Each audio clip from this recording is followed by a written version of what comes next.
สวัสดีค่ะวันนี้เราร้อนมากอากาศร้อนมากแล้วน้องเราเพิ่งกลับมาจากโรงเรียนนะแต่ว่าเรายังไม่ได้ไปเพราะว่าเราก็จะมารีวิวเป็นกินมัชเมลโล่นะคะก็จะเป็นมัชเมลโล่อันนี้กับอันนี้กินไหนก่อนดีอ่ะอันนี้มันเป่าได้ปะอันนี้อันนี้เป่าได้ไม่รู้แต่อันนี้มันจะเป็นรส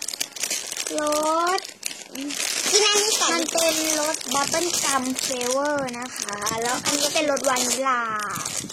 กินบับเบิ้ลกัมก่อนดีกว่าอันนี้ล่ะนี่บับเบิ้ลเราเก็บได้ถ้ากินไม่หมดอ่ะฮะเรากิน2 รสเลยแล้วกันเอานี้ก่อนนะนี้ก่อนนั่งดีกว่าเพราะว่านอนกินไม่ได้นะคะก็จะมากินบับเบิ้ลกัมก่อนเลยก็จะเป็นรสบับเบิ้ลกัมเราเป็นรสบับเบิ้ลกัมก็จะเป็นรสแบบว่ากัมมี่อันนี้เป่าไม่ได้อันนี้เป่าได้ไม่รู้เป่าได้เปล่าเราว่าไม่น่าเป่าได้แต่ว่ามันเป่าเล่นเฉยๆนี่ไงเดี๋ยวเรามาแกะกันเลยเดี๋ยวเราดมด้วยหอมไหมกลิ่นแบบเหมือนลูกอมอ่ะ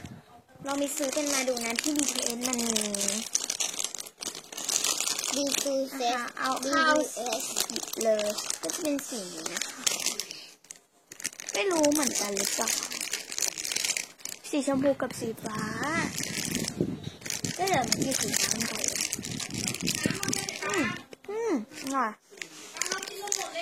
หมดแล้วค่ะนี่ค่ะนี่อร่อยอ่ะแต่มันเป่าไม่ได้นะอร่อยเนาะก็อร่อยมากอร่อยไหมกินอีกไหมกินได้ละกินที่จะเอาไปกินไม่กินใช่ไหมไม่กินอีกใช่ไหมเนี่ยเราไม่ต้องเก็บอันนี้โอ้มันอร่อยมากหวานกินคนเดียวมันเมื่อกำเสร็จแล้วนะคะแล้วเอาไปใส่นั่นกระดาษกล่องข้าวอย่างบางทีต่อไปเป็นวานิลลานะคะยี่ห้อเดียวกันนะเป็นยี่ห้อ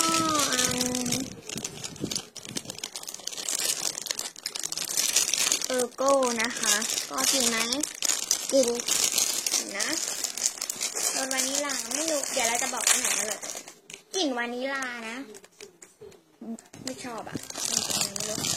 ขึ้นมาแบะ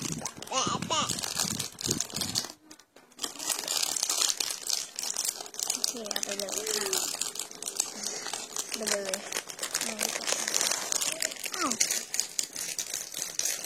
ยังไม่หนังไม่มีอะไรเดี๋ยวว่า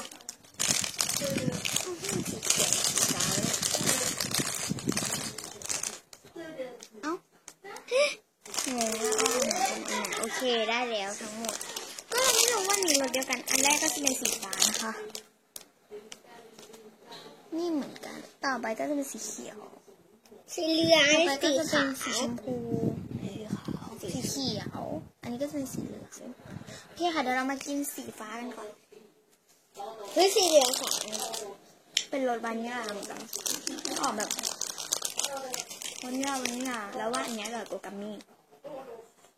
ระบายสีเขียวนะคะ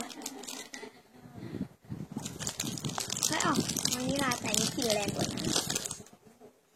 ต่อไปก็เป็นสีชมพูและสีเหลืองอันนี้รสเหมือนกันหมดแต่อันนี้มี2 รสใช่ไหมจ้าไม่เหมือนกันนะคะจากนั้นห้ามกิน